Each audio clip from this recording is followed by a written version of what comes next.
नमस्कार साथियों, स्वागत है आप लोग का मेरे यूट्यूब चैनल दी सरकारी बाबू में। कैसे हैं आप लोग? आशा करता हूँ कि आप लोग अच्छे होंगे दोस्तों।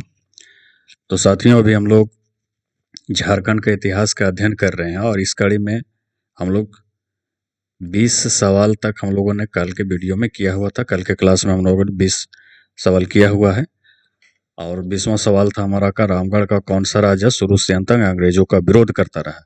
इसका सही उत्तर था डी। आज का जो क्लास होगा यहाँ से आगे होगा 21 नंबर सवाल से। तो आज का जो 21 नंबर सवाल है, तो 21 नंबर सवाल है कि हमारा झारखंड के किस स्थान को प्राचीन काल में हरित कीवाना के नाम से जाना जाता था? हरित कीवाना के नाम से जाना जाता था किस स्थान को? तो इसका यहाँ पहले ऑप्शन देख लीजिए, ये बुंडू को या बिराची को या सी देवघर को या डी हजारीबाग को। तो सही उत्तर होगा सी, देवघर को हरित कीवाना के नाम से भी जाना जाता था।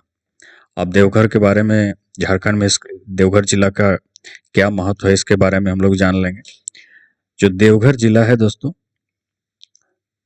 ये संथाल परगना जो हमारा प्रमंडल है उसके अंतर्गत आता है देवघर। यहाँ पर सबसे प्रसिद्ध है बाबा बैद्यनाथ का मंदिर। बाबा बैद्यनाथ का मंदिर यहाँ पर काफी प्रसिद्ध है। और ये जो बाबा बैद्यनाथ का जो मंदिर है, ये देश भर में जो 12 ज्योतिर्लिंग है उनमें से एक है ना। और 12 ज्योतिर्लिंगों में से एक है और इसे मनोकामना लिंग भी कहा जाता है। 23 मनोकामना लिंगों में से ये एक है, ये भी चीज का ध्यान में रखिएगा। अब बाबा बैद्यनाथ मंदिर का जो है निर्माण किसने करवाया था? तो इसका निर्माण जो है 1596 ईस्वी में उस समय के गिदौर के जो राजा थे, गिदौर के राजा पूरनमल ने करवाया था। ये भी सवाल पूछा गया है, इस चीज का ध्यान में रखिएगा, है ना। ये SI PT में पूछा गया था, इस चीज का ध्यान में रख लीजिएगा। तो पूरनमल ने करवाया था। और ये जो मंदिर है दोस्तों, यहाँ पर अस्थि का जो विसर्जन होता है उसके उद्देश्य से भी ये काफी महत्वपूर्ण माना गया है, ये चीज का भी ध्यान में रख लीजिएगा। और चलिए इसके पीछे जो एक 20 नंबर सवाल है, इसके बारे में और भी कुछ डिटेल जान लेते हैं। कल वीडियो जो लंबा हो रहा था, कल क्लास लंबा हो रहा था, इसलिए मैंने उस पर नहीं बताया था। इसके अलावा देखिए, रामगढ़ की जो राजधानी थी, यहाँ पे हम लोग देख लेते हैं। रामगढ़ की राजधानी आपका जो रामगढ़ राज्य की मूल राजधानी जो थी वो कहाँ थी? तो ये जो थी आपका रामगढ़ राज्य की राजधानी रामगढ़। और रामगढ़ जो राजा थे उनकी मूल राजधानी आपका रामगढ़ ही था। उसके बाद में दूसरे जो राजतंत्र हुए, जिस तरह से अलग अलग जगह पर जब इसका राजधानी बदलता गया समय के अनुसार से, तो उसको भी हम लोग जान लेते हैं। जैसे बागदेव सिंह जो थे, बागदेव सिंह ने अपना राजधानी को बनाया था सिसिया उर्दा।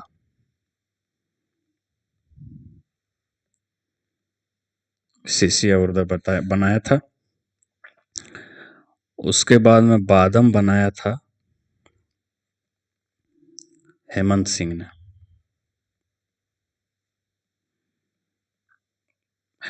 ने। रामगढ़ बनाया था दलेल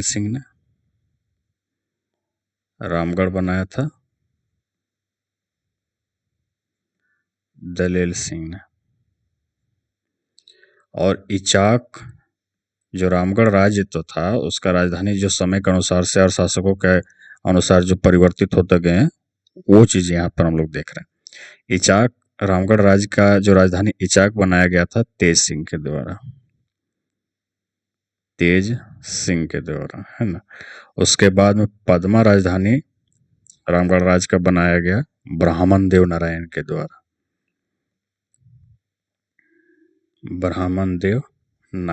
द्वारा। यही था, ये चीज कल के क्लास में नहीं बताया था, इसलिए मैंने सोचा इसके इम्पोर्टेंट फैक्ट है, इसलिए मैं बता दूं। अब चलते हैं 22वें नंबर सवाल की तरफ। 22वां नंबर सवाल है कि जैनियों के यानी कि जैन धर्म वालों के 23वें तीर्थकाल पार्श्वनाथ ने झारखंड के किस जिले में स्थित शिखर जी पर मोक्ष प्राप्त किया था? यहाँ पे ऑप्शन देखिए, ये गोड्डा में, बी साहेबगंज में, सी गिरिडीह में, डी जामताड़ा। इसका सही उत्तर होगा सी गिरिडीह में। गिरिडीह में पारसनाथ का जो पहाड़ है वहां पर, पारसनाथ के जो पहाड़ है वहां पर उन्होंने मोक्ष को प्राप्ति किया था। 23वें तीर्थकार जो थे, है ना, यहाँ पर गिरिडीह में, पारसनाथ में। अब बढ़ते हैं 23वें नंबर सवाल की तरफ।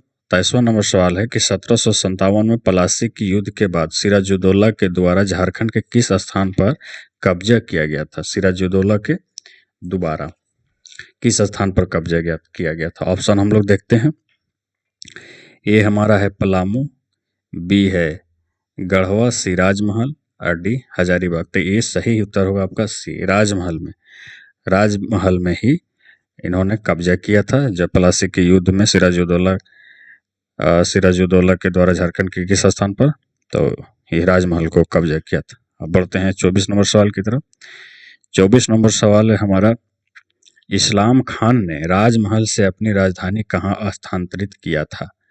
इस्लाम खान जो था उन्होंने राजमहल से अपना राजधानी को कहाँ किया था स्थानांतरित, ये चीज भी देखेंगे। ऑप्शन ये हमारा देखिए राजगीर, बी है कोलकाता, सी ढाका, डी पटना, तो C option number C Dhaka. इन्होंने ढाका को अपना राजधानी बनाया था।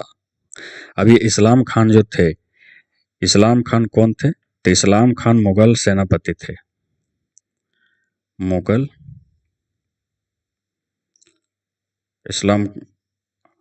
इस्लाम खान जो था एक मुगल सेनापति था और बंगाल का सूबेदार इसे बनाया गया था। इसे बंगाल का सूबेदार बनाया गया था और इसने जो है 1610 में ये काम किया था कि 1610 में राजधानी को राजमहल से ढाका स्थानांतरित कर दिया था।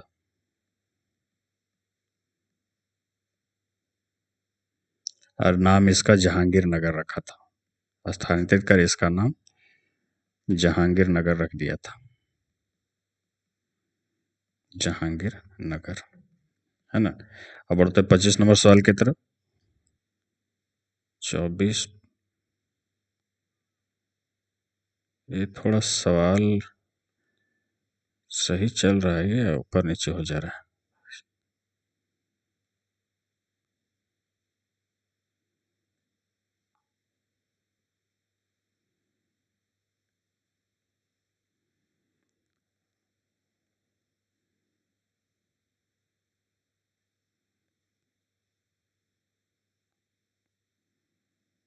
अच्छा हाँ, थोड़ा सा टाइपिंग मिस्टेक हुआ है। क्रम सही है लेकिन केवल क्रम को लिखने में गलती हो गया।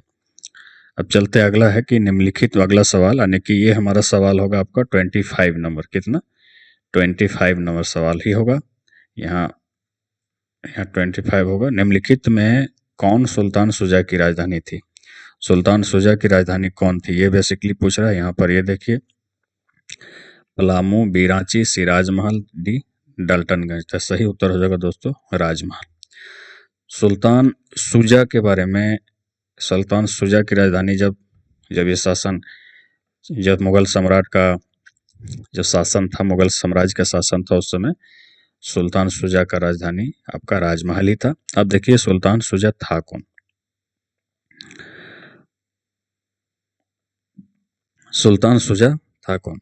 तो ये था आपका शाहजहां का पुत्र था। कौन था? शाहजहां का पुत्र था, है ना, पुत्र था। इसका पूरा नाम था शाह शुजा। क्या था? शाह शुजा। और 1660 तक अरे इसने ही जो है आपका राजमहल को अपना राजधानी बनाया था। और किस कब बनाया गया था, इसका ईस्वी भी आप जान लीजिए, 1639 में। यानी कि 1639 ईस्वी में मुगल सम्राट जो शाहजहां था, उसका पुत्र शाह शुजा द्वारा राजमहल को बंगाल का राजधानी बनाया गया था। उसमें बंगाल जो सल्तनत चल रहा था उसका बंगाल का राजधानी से बनाया गया था। उसमें तो झारखंड था नहीं, बनाया गया था। और 1660 तक मुगल वायसराय की सीट और 1661 तक एक टकसाल शहर के रूप में जारी रहा। एक टकसाल 60 से 61 तक मुगल एक टकसाल शहर के रूप में ये जारी रहा, टकसाल शहर।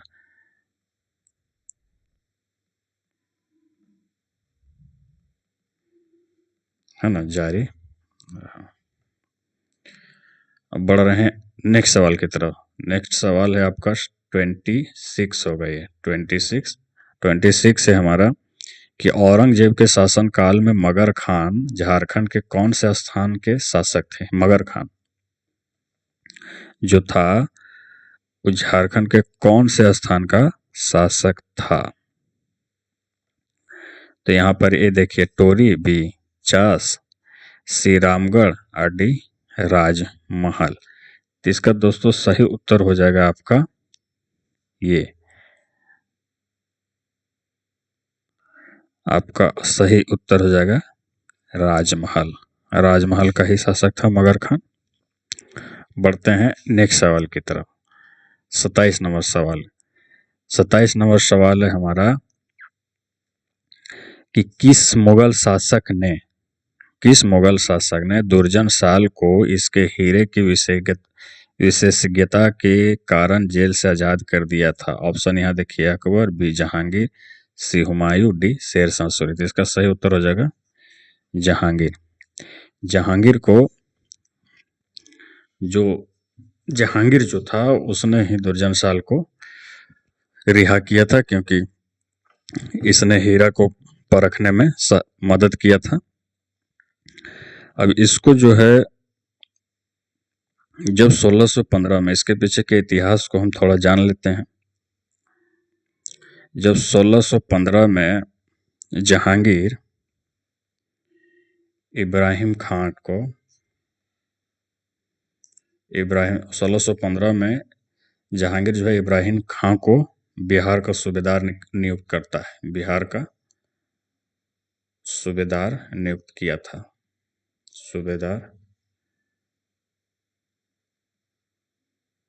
बिहार का सूबेदार नियुक्त किया था।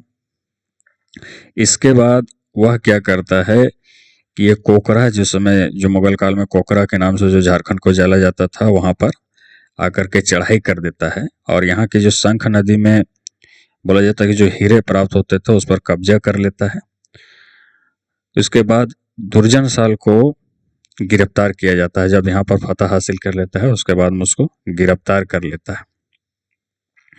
गिरफ्तार करके इसे ग्वालियर के किले में, दुर्जन साल को ग्वालियर के किले में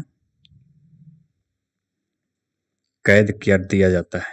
कैद करके रख देता है इसे। वहां पर 12 वर्षों तक कैद में रखता है। कब? 12 वर्षों तक।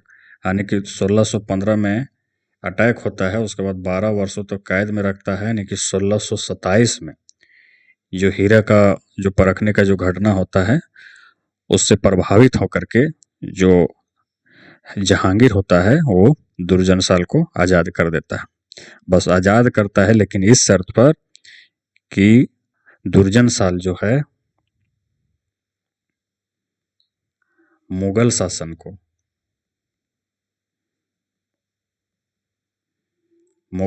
को यानी कि उस समय जहांगीर रहता है गद्दी पर, तो यानी कि मुगल शासन को प्रत्येक वर्ष 6,000 रुपया वार्षिक कर देगा। 6,000 वार्षिक कर देगा, है ना। इस शर्त पर से आजाद कर देता है। बढ़ते नेक्स्ट सवाल की तरफ। 28 नंबर सवाल। 28 नंबर सवाल है कि राजा जय सिंह, जिन्होंने खुद को 13वीं सदी में झारखंड का शासक घोषित किया, वह निम्न में से किस राज्य से संबंध रखते हैं। राजा जय सिंह जो थे वो जो है आपका अपने आप को झारखंड का राजा घोषित कर दिए थे। तो मुख्य रूप से कहाँ के थे ये पूछ रहा है। तो ये देखिए, बंगाल के थे, छत्तीसगढ़ के थे, उड़ीसा के थे या उत्तर प्रदेश का। दोस्तों इसका सही उत्तर हो जाएगा सी, ये उड़ीसा के थे। और ये बात है आपका 13वीं शताब्दी की।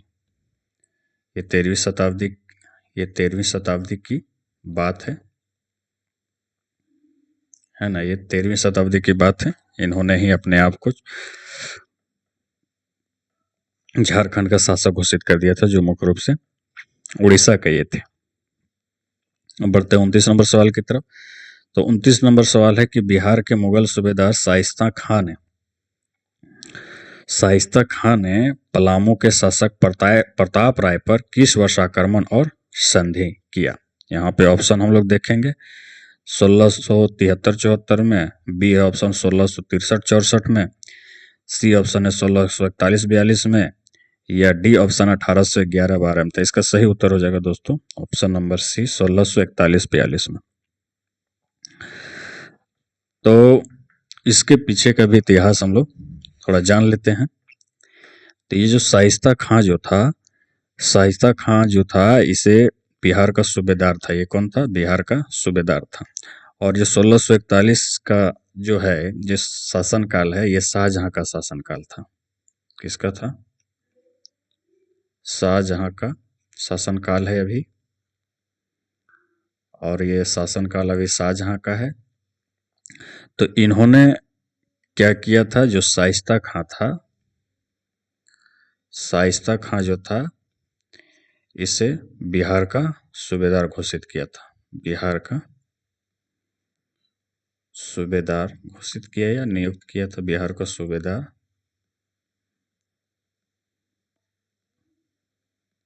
नियुक्त किया था। जब से बिहार का सूबेदार नियुक्त किया करता है तो 1641 ईस्वी में यह पलामू के चेरो राजवंश पर यह हमला कर देता है। पलामू का जो चेरो राज था, पलामू के चेरो राज पर यह हमला करता है। चेरो राज पर हमला करता है। हमला किया 1641 में। और जब हमला कर देता है तो उस समय जो था, जो चेरो साम्राज्य के जो शासक थे वो थे आपका प्रताप राय। उस समय शासक कौन थे? प्रताप राय थे। और प्रताप राय जो है इनसे संघर्ष करते हैं, इनका लोहा लेते हैं, लेकिन इनकी हार हो जाती है। इनकी हार होने के बाद यहाँ पर प्रस्ताव रखा जाता है संधि का। तो शाइस्ता खां और प्रताप राय में संधि होता है। प्रताप राय में संधि हो जाता है और 80,000 रुपया सालाना कर के रूप में पटना में हाजिरी लगाना, और 80,000 रुपया जमा करने के बाद पर ये चीज पर ये बात संधि होती है। उसके बाद में ये 80,000 रुपया जो है 1642 ईस्वी में इनको दिया जाता है। उसके बाद में ले करके शाइस्ता खां वापस पटना लौट जाता है। और फिर जब 1642 में जब वहां पे लौट जाता है, उसके बाद में फिर ये 1643 से प्रताप राय देना बंद कर देते हैं। जो मालगुजारी या कर के रूप में जो 80,000 देना होता है वो देना बंद कर देते हैं। उसके बाद फिर से 1643 में इस जो सूबेदार होता है वो बदलता है। उस समय सूबेदार बनता है इतिकाद खां।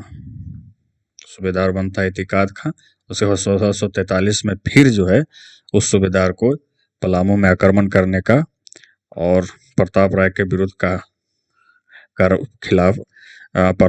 विरुद्ध कार्रवाई करने का आदेश दिया जाता है मुगल साम्राज्य की तरफ से। तो ये बिल्कुल पूरा पॉइंट टू पॉइंट है, बढ़िया से अपने समझ के लिख लीजिएगा। और एक बार में अगर नहीं समझ तो 2 बार देख लीजिए, है ना। वीडियो आपका है, अब जब भी मन है तब देखिए, जितना बार चाहिए उतना बार देखिए। बढ़ते हैं 30 नंबर सवाल की तरफ। 30 नंबर सवाल है कि मुगल बादशाह अकबर के किस सेनापति ने नागवंशी शासक मधुकर शाह पर आक्रमण किया और उसे मुगल के अधीनस्थ बनाया। यहाँ ऑप्शन देखिए, अकबर का कौन सा सेनापति था जो नागवंशी शासकों पर आक्रमण करता है और उसे अपने कब्जे में ले लेता है। ये है अबू फजल, बी अली अजमी, सी शहबाज शाह कम्बू, या डी खुदा बख्श? कंबू, ये कंबू बहुत फेमस है इतिहास में। सी शहबाज शाह कंबू, ये शहबाज शाह कंबू जो होता है यही है जो नागवंश शासक मधुकर शाह के ऊपर आक्रमण करता है और यहाँ उसके जीत लिया जाता है। अब इसके पीछे के इतिहास को जान लेते हैं। बिहार और बंगाल को जीतने के बाद जो है 1585 ईस्वी में अकबर जो शासक था उस समय का तत्कालिक मुगल शासक, वह जो है शहबाज खां जो है, जो शहबाज खां होता है, शहबाज खां को छोटा नागपुर खास, जो छोटा नागपुर खास होता है वहाँ पर जो नागवंशी शासक होते हैं उस पर विजय करने के लिए, उस पर विजय प्राप्त करने के लिए से भेजता है। तो उस समय जो थे मधुकर शाह होते हैं यहाँ के शासक, नागवंशी शासक मधुकर शाह होते हैं। नागवंशी शासक कौन होते हैं? मधुकर शाह, इसे या मधु या फिर ये मधु सिंह भी बोला गया है इन्हें। तो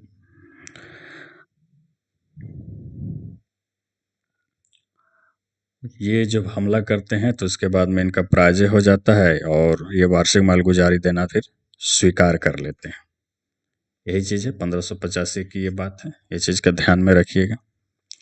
अब बढ़ रहे हैं 31 नंबर सवाल की तरफ। 31 नंबर सवाल है हमारा कि ईस्ट इंडिया कंपनी को झारखंड में प्रवेश करने में कितने दशकों का समय लग गया? कितने दशकों को? यहाँ पर देखिए ऑप्शन ए 8 दशक का, 10 दशक का, 9 दशक का, 12। तो इसका सही उत्तर होगा ऑप्शन नंबर ए 8 दशक का समय लग गया, है ना। तो झारखंड में अंग्रेजों ने भी सवाल बहुत बार बना है कि अंग्रेजों ने झारखंड में प्रवेश किस क्षेत्र से किया? तो झारखंड में प्रवेश अंग्रेजों ने सिंहभूम के क्षेत्र से किया है, सिंहभूम के क्षेत्र से, सिंहभूम के क्षेत्र, यानी कि मुख्य रूप से पूर्वी सिंहभूम अगर बोला जाए तो पूर्वी सिंहभूम के क्षेत्र से अंग्रेजों ने किया है। और कब किया है? 1767 में। इसके बारे में भी विस्तार से हम लोग जानेंगे जब आगे इतिहास और भी पढ़ेंगे, उस हम लोग इसके बारे में और भी जानेंगे, लेकिन अभी इतना ही चलते हैं। बाकी रहा अगला सवाल, 32 नंबर सवाल कि हिल असेंबली की स्थापना किसके द्वारा किया गया था? हिल असेंबली की जो स्थापना थी वो किसके द्वारा किया गया था, ये बेसिकली पूछ रहा है। तो इसका हम लोग ऑप्शन पहले देखते हैं, टी विल्किंसन या क्लीवलैंड या सी लॉर्ड विलियम बेंटिंग या डी लॉर्ड मैकाले। तो इसका सही उत्तर होगा दोस्तों बी, क्लीवलैंड के द्वारा। क्लीवलैंड के द्वारा ही ये जो था आपका हिल असेंबली का गठन किया गया था, जिसमें इन्होंने यह व्यवस्था बनाया था कि जो पहाड़ी की जो पूरी श्रृंखला थी उसको एक पहाड़ी विधानसभा के समान प्रशासन के तहत इसको एक फॉर्मेशन किया था, है ना। हिल असेंबली से ही पता चल रहा है, आप देखिए इंग्लिश वर्ड है। तो एक पहाड़ी विधानसभा का निर्माण किया था और उसे एक पहाड़ी प्रमुख के अधीन कर दिया था जिसे कहा जाता था सरदार। यानी कि जो हिली एरिया था वो पूरे हिली एरिया का जो पूरा क्षेत्र था उसे हिल असेंबली के रूप में गठन करने के बाद वहाँ के एक प्रमुख व्यक्ति का चयन किया गया था जिसे सरदार कहा जाता था, सरदार कहा जाता था। और यह जो पद था यह वंशानुगत था, है ना। और इसका जो फॉर्मेशन था हिल असेंबली का, ये जो था सिर्फ बैठक करता था और गांव की जो छोटी मोटी समस्याएं होती थी, गांव का जो विवाद होता था उसे निपटाता था।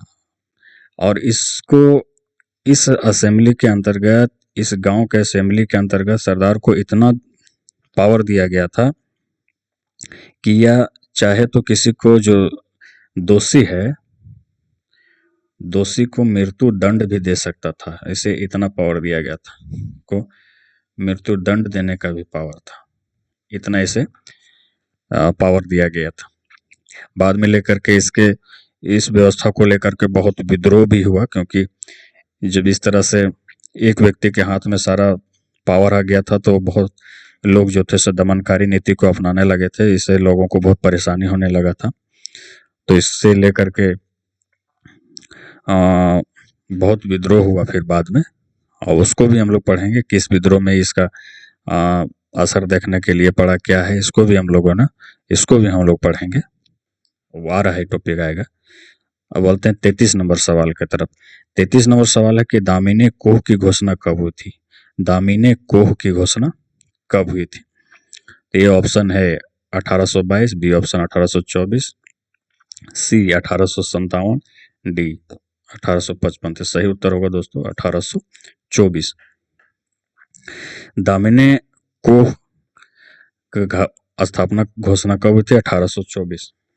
और ये भी जो था आपका, ये भी बहुत बड़ा विवाद का कारण बना था, दामिनी कोह का घोषणा। इसके भी बारे में विस्तार से पढ़ेंगे, उसका भी टॉपिक है आगे। तो दामिनी कोह किसे कहा जाता है? तो दामिनी कोह जो है, ये है भागलपुर से लेकर के भागलपुर से राजमहल तक का जो क्षेत्र है, राजमहल तक का वन क्षेत्र को दामिनी कोह की संज्ञा दी गई थी, है ना। और इसे जो है ब्रिटिश सरकार के द्वारा 1824 में लागू किया गया था। इसके पीछे का उद्देश्य था संथाल समुदाय जो थे उनको इन क्षेत्रों में बसाना, संथाल समुदाय को इस क्षेत्र में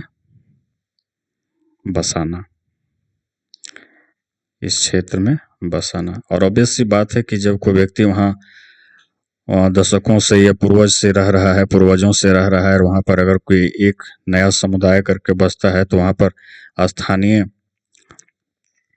स्थानीय गतिरोध और विरोध तो उत्पन्न होगा ही, है ना।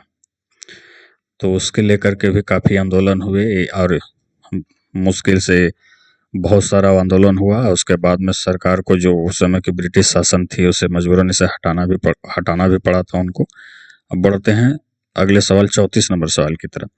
34 नंबर सवाल है हमारा, छोटा नागपुर की आदिवासी क्रांति कब हुई थी? यहाँ पर पूछ रहा है छोटा नागपुर की आदिवासी क्रांति कब हुई थी। ऑप्शन ये देखिए, 1858-59 में, 1889-90 में, 1820-21 में, 1913-14 में। तो इसका सही उत्तर होगा दोस्तों 1858-59 में। 1858-59 में छोटा नागपुर की आदिवासी क्रांति हुई थी। अब बढ़ते हैं नेक्स्ट सवाल की तरफ, यानी कि 35 नंबर सवाल की तरफ। 35 नंबर सवाल है कि झारखंड में धाल विद्रोह शुरू हुआ था, कब शुरू हुआ था? धाल विद्रोह जो था झारखंड में, ये कब शुरू हुआ था? तो यहाँ पे ऑप्शन देखिए, ऑप्शन नंबर है 1770 में, बी 1768 में, सी 1767 में, या 1765 में। तो इसका सही उत्तर होगा दोस्तों ऑप्शन नंबर सी।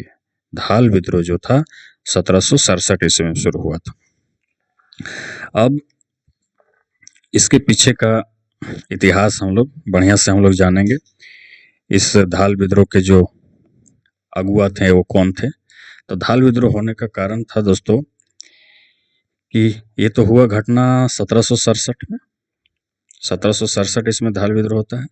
लेकिन इसके पीछे का इतिहास है कि 1765 ईस्वी में इलाहाबाद की 1765 ईस्वी में इलाहाबाद की संधि के बाद, इलाहाबाद की संधि के बाद अंग्रेजों को बिहार, बंगाल और उड़ीसा,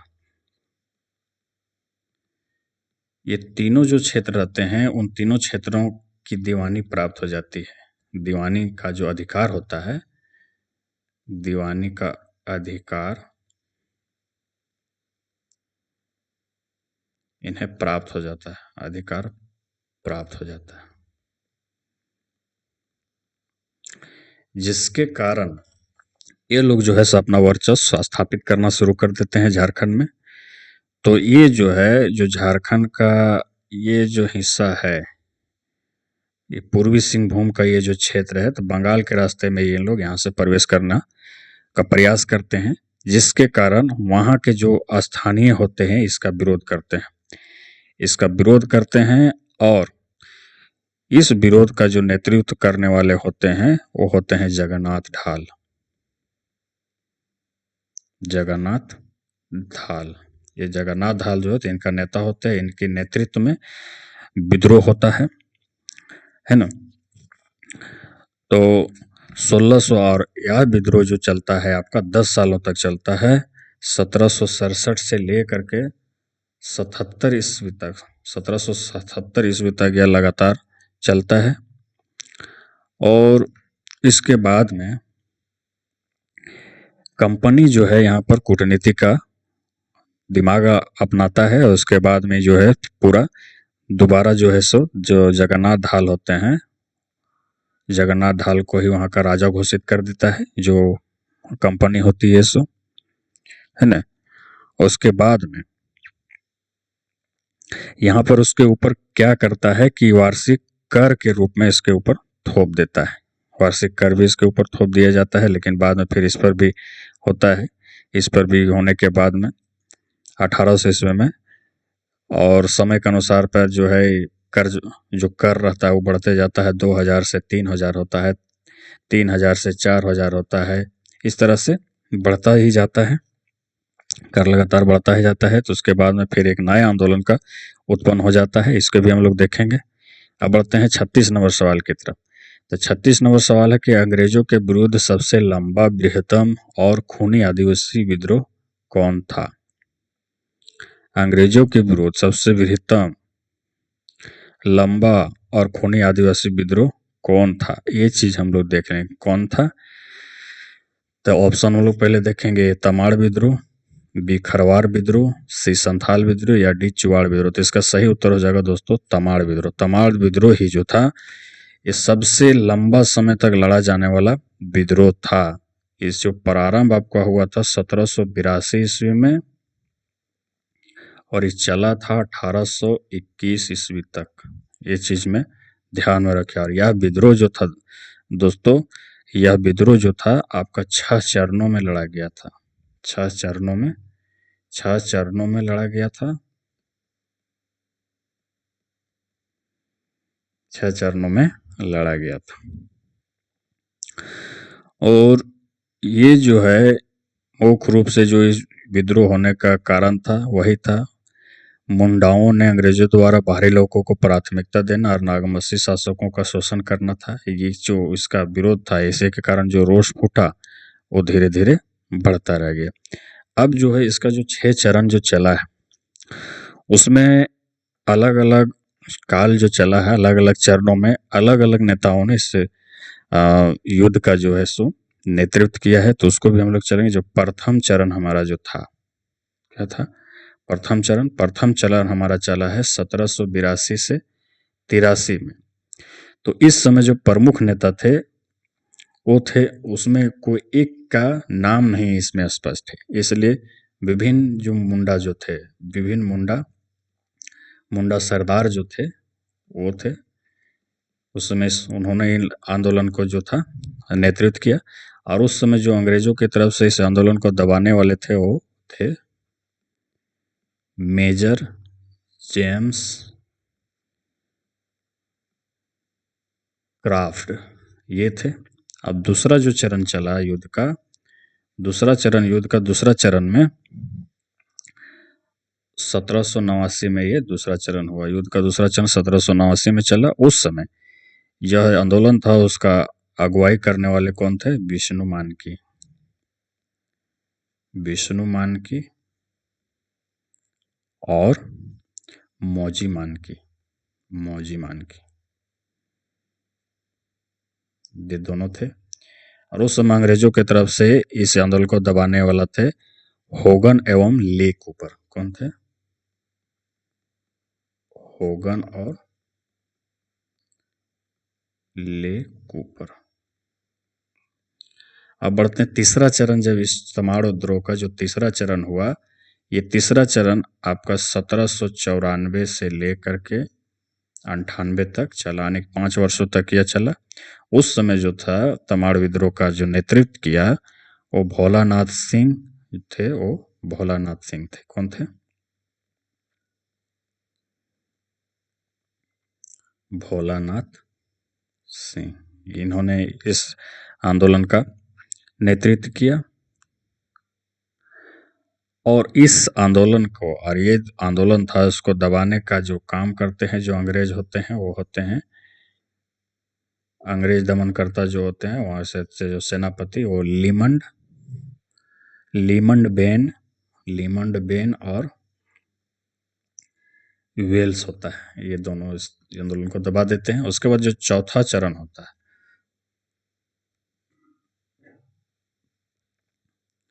चौथा चरण आपका 1807 से लेकर के 8 तक चलता है। 3 वर्षों तक ये आंदोलन चलता है। उस समय इस आंदोलन का जो नेतृत्व करता होते हैं वो दुक्खन मानकी होते हैं। कौन? दुक्खन मानकी। और उस समय जो अंग्रेज सेनापति होते हैं वो होते हैं रफसेज, जो दमन करते हैं इस आंदोलन को। उसके बाद में होता है पांचवा चरण जो होता है, वो पांचवा चरण आपका 1811 से 12 में चलता है। और उस समय जो इस आंदोलन का नेतृत्व करते हैं जनजातियों की तरफ से, वो होते हैं आपका बख्तर शाह। और इस आंदोलन को भी दबाने वाले दबा देते हैं इनको, तो वो होते हैं आपका ओडोनल। इसको दबाने वाले ओडोनल और रफसेज होते हैं। ये दोनों मिलकर इस आंदोलन को दबा देते हैं। उसके बाद जो छठा और अंतिम चरण जो होता है, वो 1819 से 21 में चलता है, जिसका नेतृत्व करता होते हैं रुदन मुंडा, कुंटा मुंडा और अंग्रेजों की तरफ से जो इस आंदोलन को दबाने वाले होते हैं वो होते हैं रफसेज और काल्विन।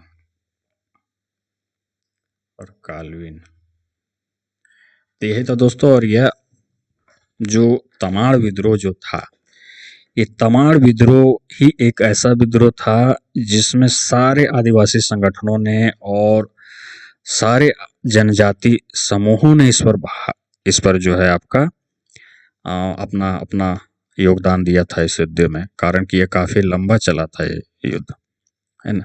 अब बढ़ते हैं 37 नंबर सवाल की तरफ। 37 नंबर सवाल है कि वर्ष 1785 में तिलका मांझी को किस शहर में फांसी पर लटका दिया गया था? यहाँ ऑप्शन देखिए, कोडरमा में, बी भागलपुर में, सिराज महल में, डी हजारीबाग में। तो सही उत्तर होगा दोस्तों बी भागलपुर में इन्हें फांसी दे दिया गया था। और जो तिलका आंदोलन जो था, अब इसके बारे में भी जान लेते हैं। तिलका मांझी की जो बात हुई है तो उसके बारे में भी जान लेते हैं। तिलका मांझी का जन्म जो था दोस्तों 11 फरवरी 1750 को हुआ था, संथाल परगना के तिलकपुर गांव में। संथाल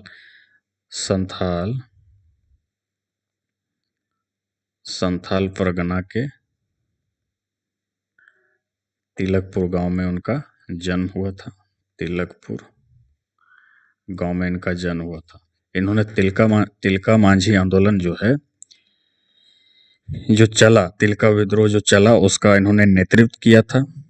और इन्होंने जो आदिवासी जो संगठन था, इन्होंने वहाँ के शोषितों अंग्रेजों के खिलाफ वहाँ के संगठन को मजबूत करके उनके खिलाफ विद्रोह किया था। और उनका जो मुख्य विद्रोह जो चला था वो 1783 से लेकर के 85 में चला। इस बीच में जो अंग्रेज अधिकारी जो क्लीवलैंड होता है, उसे ये तीर से मार करके उसे हत्या कर देते हैं। ताड़ के गाछ में छिप के रहते हैं और तीर से मार करके उनकी हत्या कर देते हैं। उसके बाद में इनकी तलाश लगातार जारी रहती है और इनकी अंतर्घात के कारण इनको गिरफ्तार कर लिया जाता है। और उसके बाद में इन्हें 1785 ईस्वी में फांसी दे दिया जाता है भागलपुर में, बरगद के पेड़ पर लटका करके। और ये जो इनके जो आंदोलन का जो एक जो तरीका है, इनके आंदोलन का जो एक तरीका काफ़ी प्रचलित रहा, वो था कि ये जो सखुआ के पत्ता में अपना संदेश को, अपने जितने भी विद्रोही थे, जो आंदोलनकारी थे, उनके तक अपने संदेश को पहुंचाने के लिए सखुआ के पत्ता का प्रयोग करते थे। उसमें गुप्त रूप से उसमें संदेश को लिखा जाता था और उसको पहुंचाया जाता था उनके जो सहयोगी होते थे उनको। और जो क्लीवलैंड को जो मारा था वो दिन था आपका 13 जनवरी 1784। इस दिन को क्लीवलैंड को तीर से मार करके इनकी हत्या कर दिया गया था, है ना। उसके बाद में 1785 में तिलकमान को गिरफ्तार किया जाता है, वही ना बोले, धोखे से। और उसके बाद में इनको फांसी दे दिया जाता है बरगद के पेड़ पर लटका करके। बढ़ते हैं 38 नंबर सवाल की तरफ। 38 नंबर सवाल है कि झारखंड के इतिहास में हो विद्रोह का काल क्या है। हो विद्रोह जो हुआ झारखंड के इतिहास में, उसका काल क्या है, इसको भी हम लोग देखेंगे। Option number A 1820-21, 1827-28, 1857-58, 1849-50। तो इसका सही उत्तर होगा दोस्तों ये ऑप्शन नंबर ए 1820-21 यही है। तो ये जो हो विद्रोह हुआ, ये हो विद्रोह मुख्य रूप से आपका सिंहभूम क्षेत्र में हुआ था। कहाँ हुआ था? सिंहभूम क्षेत्र में हुआ। यह जो विद्रोह का जो उत्पन्न होने का कारण था, यह मुख्य रूप से अंग्रेजों और जमींदारों का जो संयुक्त रूप से जो शोषण था, अंग्रेजों प्लस जमींदारों का जो संयुक्त रूप से वहां के जनजातियों पर जो शोषण था, उसके खिलाफ था। शोषण के खिलाफ, है ना, शोषण के खिलाफ जो था यह विद्रोह हुआ था। और इसका जो शोषण करने में जो सबसे ज्यादा इनका जो भागीदार रहा अंग्रेजों की तरफ से, जो उनका नाम था जगन्नाथ सिंह, जो कठपुतली था, है ना, जो कठपुतली था अंग्रेजों को, वो था जगन्नाथ सिंह। तो उसके कारण अंग्रेजों का यह पिछला गो भी था। और यह जो युद्ध होता है आपका 1820 ईस्वी में, मुख्य रूप से रोरो नदी के चाईबासा के नजदीक ये पड़ता है, चाईबासा के निकट रोरो नदी पर, रोरो नदी में भयंकर युद्ध होता है, काफी होता है, जिसका जो सामना जो करता है दोस्तों अंग्रेजों की तरफ से, वो मेजर रफसेज होता है, मेजर रफसेज करता है। और उसके बाद में यहाँ अंग्रेज जीत जाते हैं,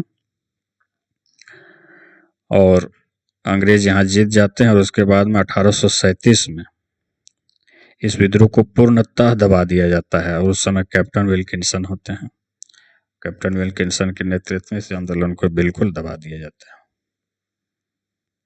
ये भी देख लीजिएगा, है ना, विल्किंसन के ना बिल्कुल दबा दिया जाता है। अब 39 नंबर सवाल की तरफ देखिए।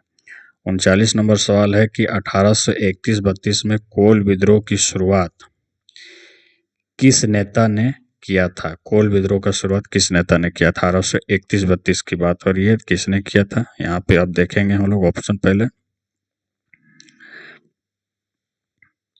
ए सिमोन उराव, बी बुद्धू भगत, सी भागीरथी मांझी, सी डी बिरसा मुंडा। तो इसका सही उत्तर होगा दोस्तों बुद्धू भगत। 1831-32 में बुद्धू भगत ने इस आंदोलन का शुरुआत किया था। अब बुद्धू भगत का जो जन्म हुआ था आपका 17 फरवरी, ये भी देख लीजिए, जन्म हुआ है बुद्धू भगत का जन्म 17 फरवरी 1792 ईस्वी को रांची के 1792 में रांची के चान्हो प्रखंड के सिलगाई गांव में हुआ था। चान्हो प्रखंड के सिलगाई गांव में इनका जन्म हुआ था, इनका बुद्धू भगत का। और इन्होंने कोल विद्रोह का नेतृत्व किया था। और इस विद्रोह को जो समर्थन प्राप्त था, इसमें केवल कोल जनजाति ही नहीं थे। इस विद्रोह को मुंडा, हो, चेरो और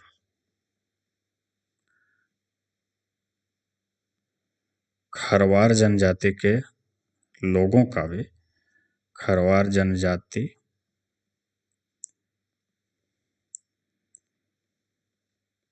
के लोगों का भी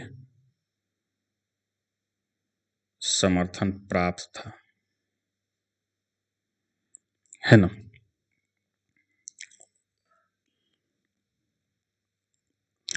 उसके बाद जब ये विद्रोह चलता है, उसके बाद 13 फरवरी इस विद्रोह का असफल होने का कारण होता है कि 13 फरवरी, लेकिन इसमें भी अंग्रेजों की जीत होती है, इस युद्ध में भी।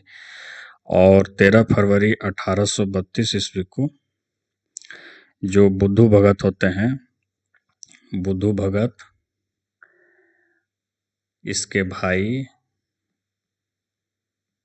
और बेटे तीनों जो होते हैं, कैप्टन इम्पे की जो सेना होती है, कि सेना से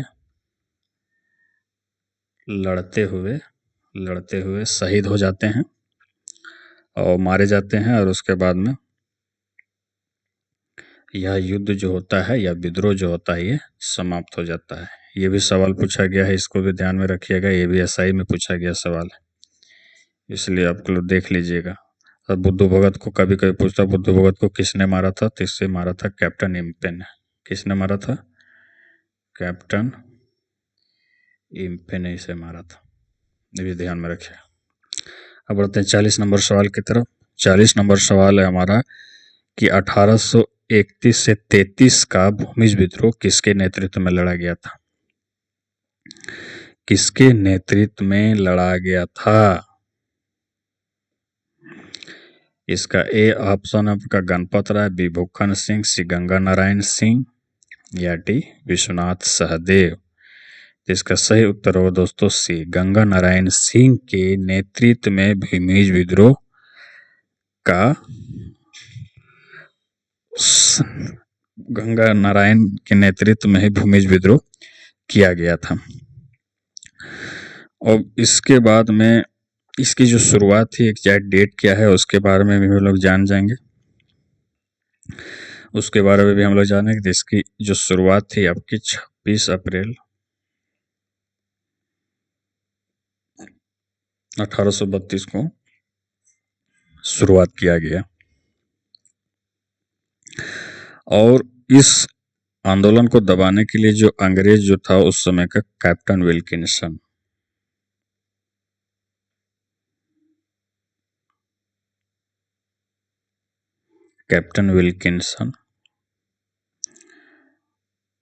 उसने कूटनीति का रास्ता अपना करके 7 फरवरी, एक घटना घटती है 7 फरवरी 1833 को। और घटना क्या होती है कि ठाकुर चेतन सिंह, जिसे सरायकेला खरसावां का जो शासक बनाया गया होता है, ठाकुर चेतन सिंह, उनके साथ लड़ते हुए गंगा नारायण जो है सो मारे जाते हैं। गंगा नारायण मारे जाते हैं। उसके बाद में जो ठाकुर चेतन सिंह होता है, ठाकुर चेतन सिंह वो गंगा नारायण का सर काटकर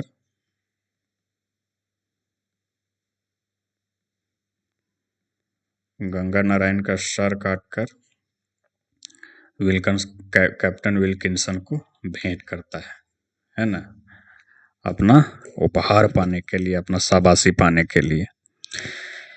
तो आज जो दोस्तों हम लोग यहीं तक रखते हैं, 40 नंबर सवाल तक। क्लास काफ़ी लंबा हो गया है, तो फिर हम लोग यहाँ से आगे कल चलेंगे। तो हम लोग फिर मिलते हैं नेक्स्ट वीडियो में। तब तक के लिए नमस्कार।